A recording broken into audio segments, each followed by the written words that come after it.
کیوں علی نے فدق واپس نہیں لیا؟ یہ سوال ہر تھوڑے دنوں بعد واٹس ایپ پہ گھوم رہا ہوتا ہے، تو سن لیجیے گا جواب آج اس کا۔ بھائی فدق، اگر آپ اتنا ہی کہتے ہیں فدق کا معاملہ اہم تھا، تو علی کی جب خلافت آئی تھی، چوتھی خلافت، تو فدق لے لیتے واپس۔ علی نے فدق کو کیوں پھر اگنور کیا؟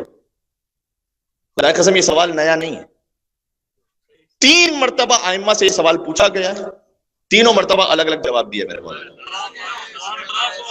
3 مرتبہ سوال پوچھا گیا ہے۔ ابو بصیر نے پوچھا صادق آل محمد سے، اللہم صلی علی محمد و آل محمد۔ ابو بصیر نے پوچھا کہ مولا امام صادق علیہ السلام سے کہ مولا یہ جو فدق تھا وہ آپ کے جد نے واپس کیوں نہیں لے لیا جب ان کی خلافت آئی تھی؟ ایسا خوبصورت جواب ہے میرے مولا کا۔ میرے مولا نے کہا کہ اس لیے کہ جب علی ابن ابی طالب کی ظاہری خلافت آئی تو وہ جو ظالم تھا وہ بھی مر چکا تھا، وہ اپنا عذاب بھگت رہا تھا، جو مظلومہ تھی وہ دنیا سے جا چکی تھی، وہ اپنا اجر پا رہی تھی اللہ کے پاس سے۔ علی فدق کو واپس لے کر نہ ان کا اجر کم کرنا چاہتے تھے، نہ اس کا گناہ کم کرنا چاہتے تھے۔ اب یہ جواب ذہن میں رہ جائے گا؟ علی نے فدق کیوں واپس نہیں لیا؟ ظالم دنیا سے جا چکا تھا، عذاب بھگت رہا تھا، جو مظلومہ بیوی تھی وہ جا چکی تھی، وہ اپنی جزا پا رہی تھی، نہ علی ان کے ثواب میں کمی کرنا چاہتے تھے نہ ان کے عذاب میں کمی کرنا چاہتے تھے۔ دوسری مرتبہ یہی سوال، یہ سوال ابو بصیر نے کیا تھا، دوسری مرتبہ یہ سوال ابن ابراہیم نے کیا چھٹے مامی سے۔ علی تو آپ جانتے ہیں نا کہ جب علی سے سوال کیا جاتا تھا تو ایک ہی تو سوال تھا، 70 الگ جواب دیتے تھے۔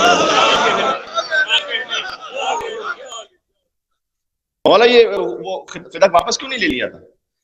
کہا اچھا، مولا نے پلٹ کے سوال کر دیا، کہا اچھا یہ بتاؤ مجھے، جب رسول اللہ کو مکہ چھوڑنا پڑا، ہجرت فرمائی، ان کا اپنا ایک ذاتی گھر تھا وہاں جس پر مکے والوں نے قبضہ کر لیا تھا، مدینہ میں 10 سال رہے، دوبارہ واپس پلٹے فاتح مکہ بن کر، فتح مکہ ہو گئی، اب وہاں کے حاکم تھے۔ امام نے کہا کہ پھر رسول اللہ نے وہ گھر جس پر قبضہ ہو چکا تھا وہ واپس کیوں نہیں لیا تھا؟ وہ واپس کیوں نہیں لیا تھا؟ پھر کہتے مولا یہ تو مجھے نہیں معلوم، کیوں نہیں واپس لیا تھا؟ امام نے کہا کہ ہم اہل بیت کا مزاج یہ ہے کہ ایک بار جو شے ہم سے ظلمن لے لی جائے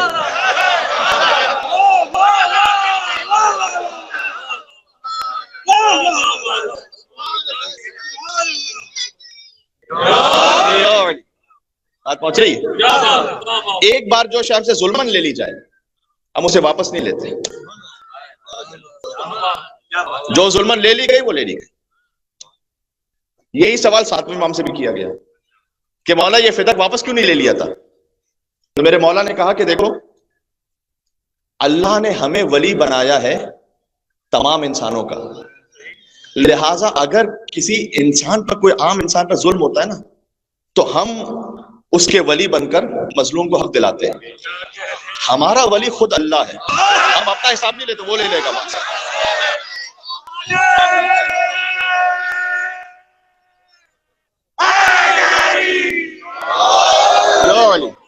یعنی فدق سمجھ میں آ رہی ہے؟ ٹھیک ہے۔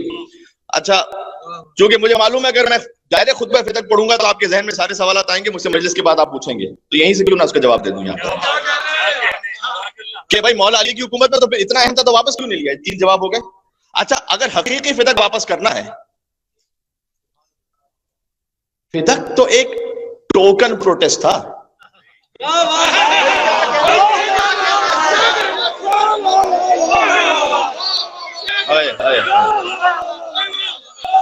لفظ ضائع نہیں کرنا ہے، ایک علامتی احتجاج تھا، علامتی احتجاج تھا نا، ورنہ سیدہ کونین جن کی خاطر دنیا نہیں خلق ہوئی، اگر سیدہ نہ ہوتی تو نہ محمد ہوتے نہ علی ہوتے۔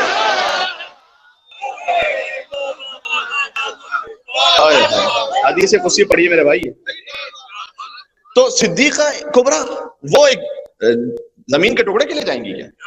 یہ تو ٹوکن احتجاج تھا تاکہ اس غاصب کے چہرے سے خلافت کے نقاب اتر جائے۔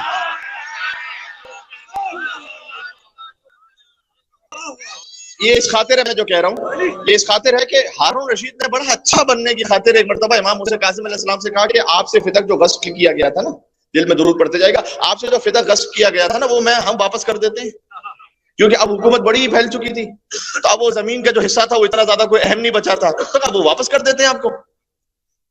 بڑی واہ واہ بھی ہو جائے گی کہ بھئی اہل بیت کا وہ حق ہے جو بنی امیہ نے بھی غصب کیا اور بنی عباس نے بھی غصب کیا، یا ہارون رشید صاحب تھے جنہوں نے واپس کیا، تو ہم واپس کر دیتے ہیں. امام نے اس کی جانب دیکھ کر کہا اگر میں نے حد بتا دی نا فدق کی تو واپس نہیں کر سکو گے.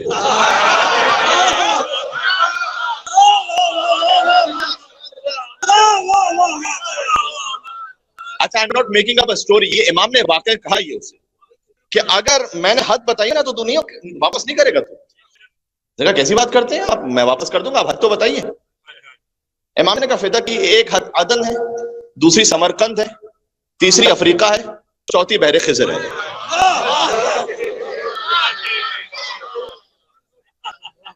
روایت میں لکھا ہوا ہے کہ ہارون رشید کے چہرے کا رنگ متغیر ہو گیا اور کہتا ہے یہ تو آپ میری خلافت کی حد بتا رہے ہیں کہ بس یہی تو فدق تھا کہ جس کے احتجاج کے لیے بی بی گئی تھی، یہی تو فدق تھا کہ جس کے لیے گئی تھی، یہی دے تو واپس کرو خلافت کی. فدق علامت ہے غصب خلافت کی، یہ ذہن میں رکھے گا، اس لیے بیان فدق میں تکلیف ہوتی ہے، ورنہ زمین کے ایک ٹکڑے پہ کسی کیا تکلیف ہے؟ پتہ ہے کہ اس کا اثر کیا ہے؟ یہ ابن ابی العدید معتزلی نے، مجھے آخر میں پڑھنا تھا ابھی پڑھ دیتا ہوں، اپنے استاد سے پوچھا کہ اس نے کہا مجھے ایمان سے بتائیے گا، اپنے زبان سے سمجھا رہا ہوں، کہ جب رسول کی بیٹی گئی تھی تو وہ حق پر تھی یا نہیں تھی؟ وہ تھی حق پر، یعنی مجھے بتائیے کہ سنی عالم ہے، اپنے سنی عالم سے استاد سے پوچھ رہا ہے، کہا وہ حق پر تھی. یہ کیوں آج فدق پڑھنا اہم ہے، اس کا جواب موجود ہے. کہا وہ حق پر تھی تو کپڑے دیا کیوں نہیں انہوں نے؟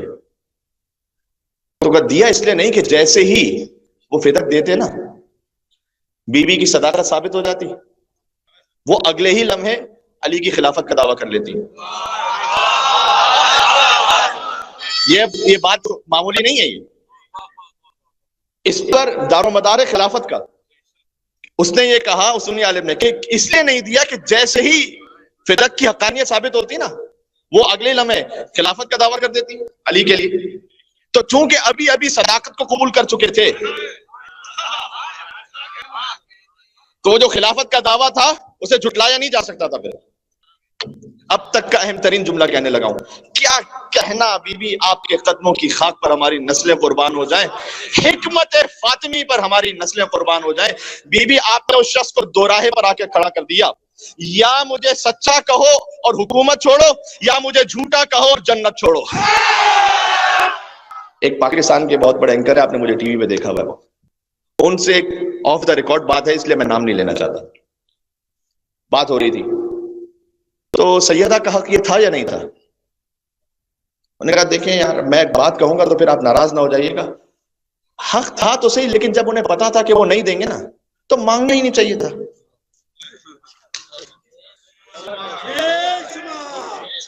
کوٹ اینڈ کوٹ بتا رہا ہوں، وہ مانگنا ہی نہیں چاہیے تھا جب ان کو پتا وہ کائنات کی بیوی ہے. اور وہ پھر بات کی ساری انہوں نے وہ ایک باغ کا ایک تو تصور، دوسرا یہ کہ وہ مانگنے ان کی شان کے مطابق نہیں تھا، مانگنا ہی نہیں چاہیے تھا، ان کو پتا تھا وہ نہیں دیں گے. تو میں نے ایک اور صاحب سے کہا کہ اگر بیوی نے نہ مانگا ہوتا نا تو یہ آج میرے سامنے کہہ رہے تھے ایک دفعہ کہہ کے تو دیکھتی.